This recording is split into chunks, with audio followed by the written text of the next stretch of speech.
Hi Year 5, I hope you're doing okay. Today we're going to be reading The Indian in the Cupboard, chapter 12, which starts on page 142. Okay, enjoy. So chapter 12, Trouble with Authority. What was left of the morning passed uneventfully. Omri even got a few sums done. By the time the first whiffs of school dinner were beginning to flood through the classrooms, Omri was congratulating himself on a stroke of genius in putting the two little men together. There had not been another peep out of either of them, and when Omri took an opportunity, when the teacher's back was turned, to open his pocket stealthily and peer down into it, he was pleased to see them sitting in the bottom of it, face to face, apparently having a conversation. They were both gesticulating with their arms. There was too much noise all round for Omri to be able to hear their tiny voices. He had given some thought to the matter of their dinner. He would separate them for that, one into each pocket, and slip some dry bits of food down to them. Omri let himself play with the wonderful fantasy of what the other kids' reaction would be if he casually brought them out and sat them on the edge of his plate. Funny to think that he would certainly have done it only a week ago without thinking about the dangers. The bell rang at last. There was the usual stampede, and Omri found himself in the queue next to Patrick. "Come on then, hand him over," Patrick whispered over his tray as they shuffled towards the fragrant hatches. "Not now. Everyone would see." "You said at lunchtime." "After lunch. Now I want to feed them." "Well, you can have Boone, but I want to feed Little Bull." "You said I could have them both," said Patrick, no longer in a whisper. Others in the queue began to turn their heads. "Will you shut up?" hissed Omri. "No," said Patrick in a loud, clear voice. He held out his hand. Omri felt trapped and furious. He looked into Patrick's eyes and saw what happens even to the nicest people when they want something badly and are determined to get it, come what may. Omri slapped his empty tray down onto the floor and, taking Patrick by the wrist, pulled him out of the queue and into a quiet corner of the hall. "Listen to me," he grated out between teeth clenched in anger. "If you let anything happen to Little Bull, I will bash you so hard your teeth will fall out." This, of course, is the sort of thing that happens even to the nicest people when they are in a trap. With that, he groped in his pocket and brought the two little men out. He didn't look at them or say goodbye to them. He just put them carefully into Patrick's hand and walked away. He had lost his appetite, so he didn't get back to the queue, but Patrick did. He even pushed a bit. He was so eager to get some food to give to the cowboy and the Indian. Omri watched from a distance. He wished now he hadn't been so angry to give Patrick some pretty clear instructions, like telling him to separate them. Now he thought about it, perhaps it wasn't a good idea to feed them in a pocket. Who wants to eat something that's descended between two layers of cloth and collected bits of dust and fluff? If he still had them, he would have taken them to a private place and taken them out to eat properly. Why had he ever brought them to school at all? The dangers here were too awful. Watching, he suddenly stiffened. Patrick had reached the hatch now and received his dinner. He almost ran with it to the table. He did try to go to one in the outside row near the windows, but a dinner lady stopped him and made him sit in the middle of the hall. There were children all around him and on either side. Surely, thought Omri, surely he wasn't going to try to feed them there. He saw Patrick take a pinch of bread and slip it into his pocket. He wasn't wearing a jacket. The men were in his jeans pocket. Fortunately, the jeans were new and loose. But still, he had to half stand up to get a bit of bread in. When he was sitting down, the people in his pocket must be pretty well squashed against his leg. Omri imagined them trying to eat, held down flat by 2 thick layers of cloth. He could almost see Patrick imagining it too. He was frowning uneasily and shifting around in his chair. The girl next to him spoke to him. She was probably telling him not to wriggle. Patrick said something sharp in reply. Omri sucked in his breath. If only Patrick wouldn't draw attention to himself. Suddenly, he gasped. The girl had given Patrick a hard push. He pushed her back. She nearly went off her chair. She stood up and pushed him with all her might, using both hands. He went flying over backwards, half onto the boy on the other side of him, who jumped from his place, spilling part of his dinner. Patrick landed on the floor. Omri didn't even stop to think. He raced towards him, across the hall, dodging in and out amongst the tables. His heart was hammering with terror. If Patrick had fallen on them, Omri had a terrible fleeting vision of the pocket of Patrick's jeans, with bloodstains spreading. He clamped down on his imagination. By the time he got there, Patrick was back on his feet, but now the other boy was angry and clearly looking for a fight. The girl on his other side looked ready to clobber him too.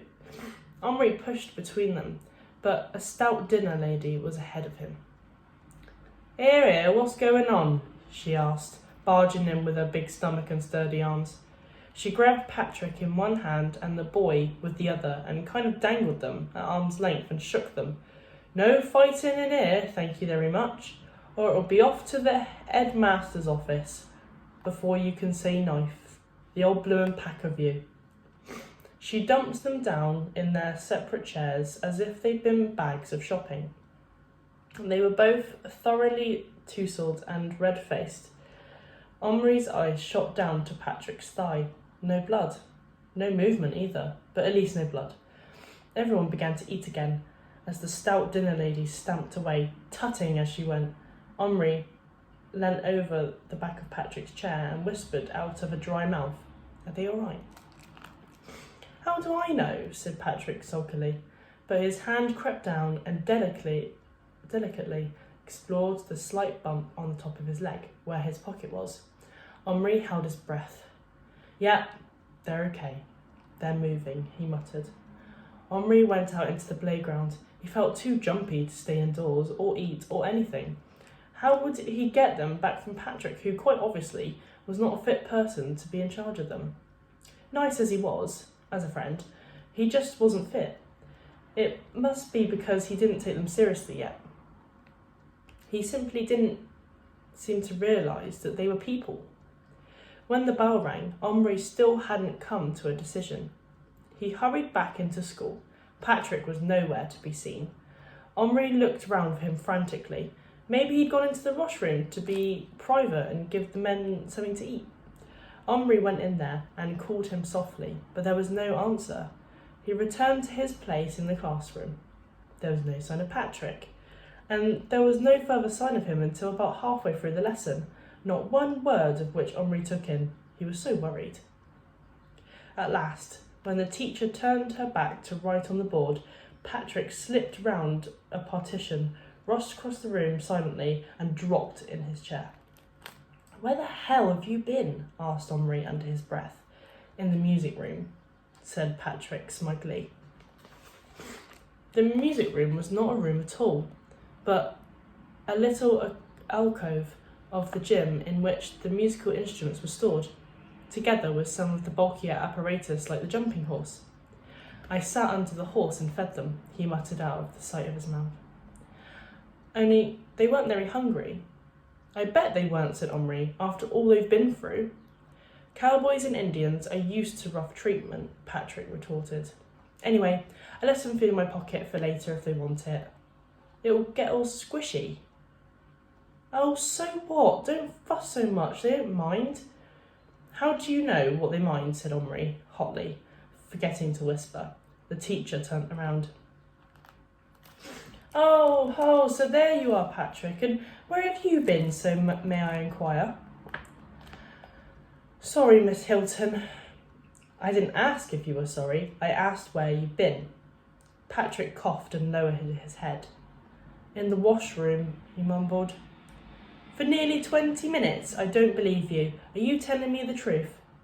Patrick mumbled something. Patrick, answer me or I'll send you to the headmaster. This was the ultimate threat. The headmaster was very fierce and could make you feel 5 centimetres high.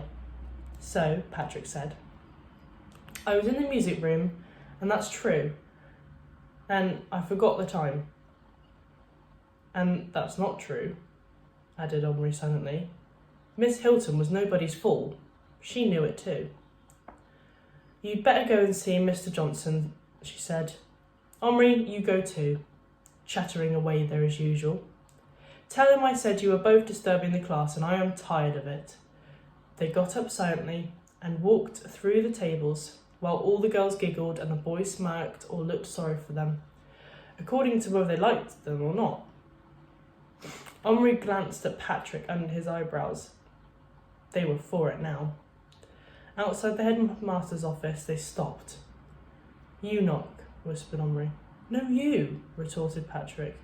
They divvied about for a few minutes, but it was useless to put it off, so in the end, they both knocked together. Yes, came a rather irritable voice from inside. They edged round the door. Mr. Johnson was seated at his large desk and working at some papers. He looked up at once. Well, you two? What was it this time? Fighting in the playground or talking in class? Talking, they said, and Patrick added, and I was late. Why? I just was. Oh, don't waste my time, snapped Mr. Johnson. There must have been a reason. I was in the music room, and I forgot the time, Patrick repeated. I don't remember you being especially musical. What were you doing in the music room? Playing. Which instrument? Asked Mr. Johnson with a touch of sarcasm. Just playing. With what? He asked, raising his voice. With, he glanced at Omri. Omri threw him a warning grimace. What are you pulling faces about, Omri? You look as if someone's just stuck a knife in you. Omri started to giggle, and that set Patrick off. Somebody just did, spluttered Patrick.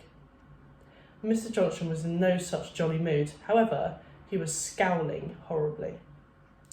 What are you talking about, you silly boy? Stop that idiotic noise. Patrick's giggles were getting worse. If they hadn't been where they were, Omri thought, Patrick would have folded up completely. Someone did stick a knife into him, hiccuped Patrick, and added a very small one. His voice went off in a sort of whiny. Omri had stopped giggling and was staring in an awful anticipation at Patrick. When Patrick got into this state, he was apt to do and say anything, like someone who's drunk.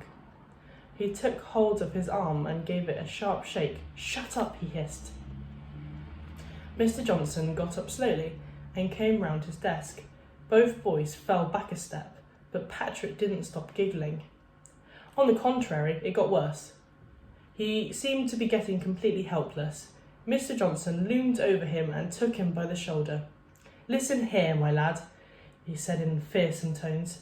I want you to pull yourself together this moment and tell me what you meant. If there is any child in this school who so far forgets himself as to stick knives into people or even pretend to, I want to know about it. Now, who was it? Little Bull, Patrick squeaked out. Tears were running down his cheeks. Omri gasped. Don't! Who? Asked Mr. Johnson, puzzled. Patrick didn't answer. He couldn't.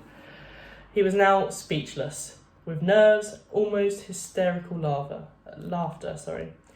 Mr. Johnson gave him a shake of his own that rocked him back and forth on his feet like one of those weighted dolls that won't fall down. Then, abruptly, he let him go and strode back to his desk. You seem to be quite beyond yourself, he said sharply. I think the one thing I can do is telephone your father. Patrick stopped laughing instantly. Ah, that's better, said Mr. Johnson. Now, who did you say you had stabbed, Omri? Patrick stood rigid like a soldier at attention. He didn't look at Omri, he just stared straight at Mr. Johnson. I want the truth, Patrick, and I want it now. Little ball, said Patrick very clearly and much louder than necessary. Little who? Ball. Mr. Johnson looked blank, as well he might. Is that somebody's nickname, or is that your idea of a joke? Patrick gave his head one stiff shake. Omri was staring at him, as if paralysed. Was he going to tell? He knew Patrick was afraid of his father. Patrick, I shall ask you once more. Who is this little bull?